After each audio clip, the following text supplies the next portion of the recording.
Order 11 का rule 3 हमारे क्या बात करता है कि कॉस्ट ऑफ इंटरोगेटरी यानी कि जो भी प्रश्न किए जाएंगे उसका खर्चा एक्चुअल में कौन देगा। जब मुकदमे के खर्चे यानी कि सिविल सूट में जो खर्चे होते हैं उसको तय किया जाएगा तो कोर्ट या फिर कोई पार्टी में कोई प्लेंटिफ हो सकता है या फिर डिफेंडेंट हो सकता है, ये मांग कर सकता है कि इंटरोगेटरीज के संबंध में एक जांच की जाए। अब क्यों जांच की जाए? क्योंकि क्या वे इंटरोगेटरीज उचित थी भी या नहीं थी, या वे अनुचित थी। तो उस केसेस में कोर्ट या फिर टैक्सिंग ऑफिसर को होता है जो ये खर्चे निर्धारित करता है, वो टैक्सिंग ऑफिसर होता है। तो अगर कोर्ट या फिर टैक्सिंग ऑफिसर को ये लगता है कि जो इंटरोगेटरीज है अनावश्यक है, यानी कि कोई जरूरत नहीं, अनरीजनेबल है, या फिर परेशान करने के उद्देश्य से पूछी गई थी, या फिर बहुत लंबी है, बेवजह विस्तार से पूछी गई है, तो कोर्ट क्या कर सकती है, एक आदेश दे सकती है कि ये इंटरोगेटरीज या फिर उनके उत्तर में जो सारे खर्च हुए हैं उत्तर देने में, उनका खर्चा जिसने गलती की है उस पार्टी को पे करना पड़ेगा। तो ये था रूल 3। अच्छा ना, तो आज अपन वापस आ चुके हैं।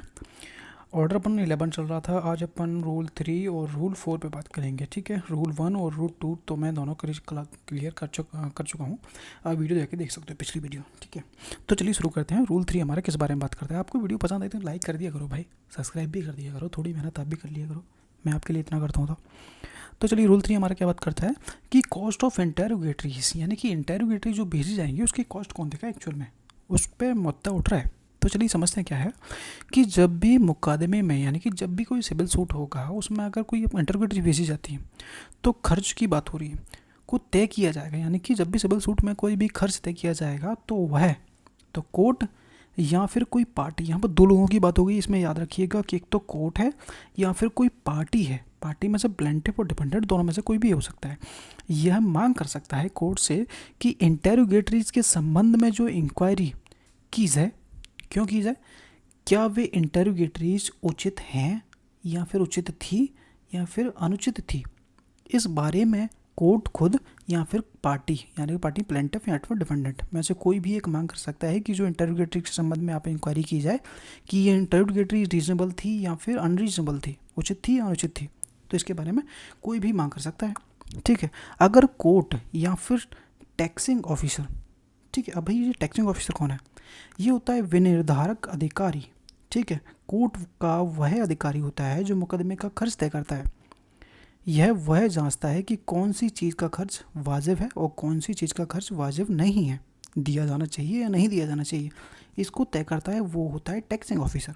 ठीक है, अगर कोर्ट को या फिर टैक्सिंग ऑफिसर को उचित लगता है, को लगे कि इंटरोगेटरी जो हैं अनावश्यक हैं, अनरीजनेबल थी, परेशान करने के उद्देश्य से पूछी गई थी, या फिर लंबे समय या फिर बहुत लंबी थी, बेवजह विस्तार से पूछी गई थी, तो कोर्ट यह आदेश दे सकती है कि जो इंटरोगेटरीज हैं और उनके उत्तरों पर हुआ जो खर्च है वो जिसने गलती की है उस पार्टी को देना होगा। ठीक है, तो ये हमारा रूल 3 था। जो भी पार्टी गलती करेगी जिसके वजह से अनरीजनेबल समय बर्बाद होता है या फिर फालतू में पूछ ली गई हैं, परेशान करने के लिए पूछ ली गई या फिर इतनी लंबी लंबी पूछी गई जितनी ज़रूरत नहीं थी, तो कोर्ट उस व्यक्ति से उसका कॉस्ट ले सकता है जिसने उसका ये कांड किया है, ये गलती की है।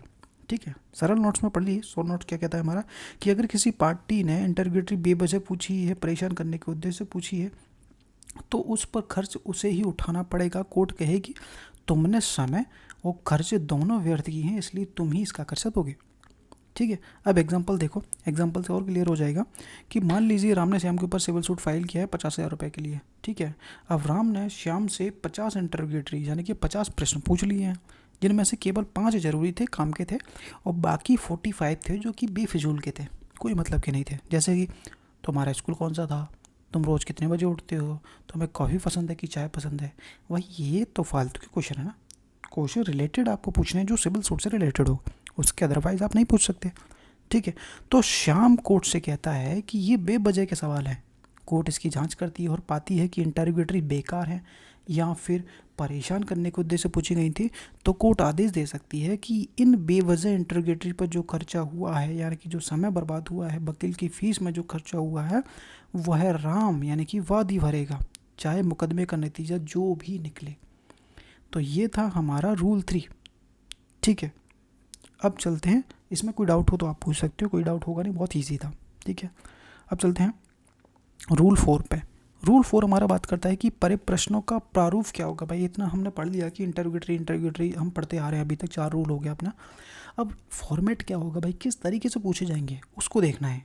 तो फॉर्मेट इसका क्या है, इस नियम के अनुसार जब भी कोई प्लेंटिफ या फिर डिफेंडेंट इंटरोगेटरीज दाखिल करता है कोर्ट में, तो उसे एक निर्धारित यानी कि प्रेस्क्राइब किया गया, जो लॉ ने प्रेस्क्राइब किया है, उस फॉर्मेट में उसको बना के भेजना होगा सामने वाली पार्टी को।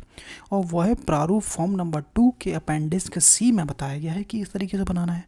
मतलब इंटरोगेटरीज का जो फॉर्मेट है वही रहेगा जो अपेंडिक्स के सी के फॉर्म नंबर 2 में है। लेकिन अगर किसी मामले की परिस्थितियाँ अलग हो जाती हैं, थोड़े बहुत परिवर्तन उसमें किए जा सकते हैं, लेकिन उसका मूल जो बेसिक स्ट्रक्चर है वो चेंज नहीं होना चाहिए। अब फॉर्मेट क्या है वो भी मैंने बता दिया है कि फॉर्मेट ये है भाई कि संख्यांक 2 यानी कि ठीक है परिप्रश्न, हमारा ऑर्डर अपन 11 पढ़ रहे हैं तो उसके रूल 4 के लिए, ठीक है।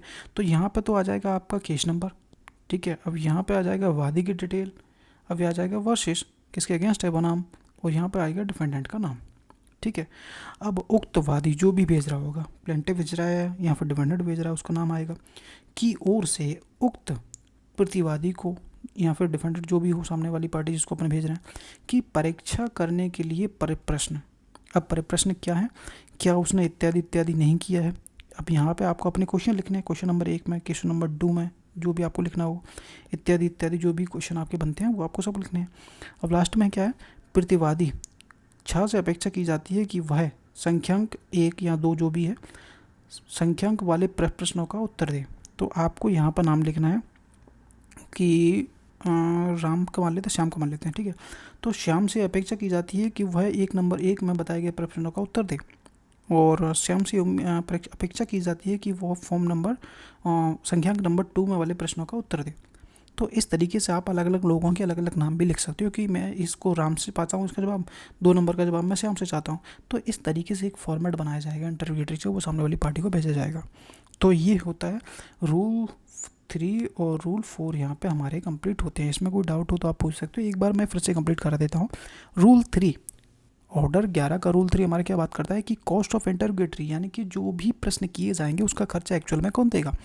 जब मुकदमे के खर्चे यानी कि सिविल सूट में जो खर्चे होते हैं उसको तय किया जाएगा, तो कोर्ट या फिर कोई पार्टी में कोई प्लेंटिफ हो सकता है या फिर डिफेंडेंट हो सकता है, ये मांग कर सकता है कि इंटरोगेटरीज के संबंध में एक जांच की जाए।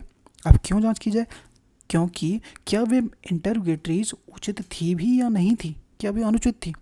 तो उस केसेस में कोर्ट या फिर टैक्सिंग ऑफिसर को होता है जो ये खर्चे निर्धारित करता है, वो टैक्सिंग ऑफिसर होता है। तो अगर कोर्ट या फिर टैक्सिंग ऑफिसर को ये लगता है कि जो इंटरोगेटरीज हैं अनावश्यक हैं, यानी कि कोई ज़रूरत नहीं, अनरीजनेबल है, या फिर परेशान करने के उद्देश्य से पूछी गई थी, या फिर बहुत लंबी हैं, बेवजह विस्तार से पूछी गई हैं, तो कोर्ट क्या कर सकती है, एक आदेश दे सकती है कि ये इंटरोगेटरीज या फिर उनके उत्तर में जो सारे खर्च हुए हैं उत्तर देने में, उनका खर्चा जिसने गलती की है उस पार्टी को पे करना पड़ेगा। तो ये था रूल 3। इसमें कोई डाउट हो तो आप पूछ सकते हो। तो हमारा रूल 3 और रूल 4 यहाँ पे कंप्लीट होते हैं। कोई डाउट हो तो आप पूछ लेना। वीडियो पसंद आए लाइक करना, चैनल को सब्सक्राइब करना। मिलते हैं नेक्स्ट वीडियो में। Thank you.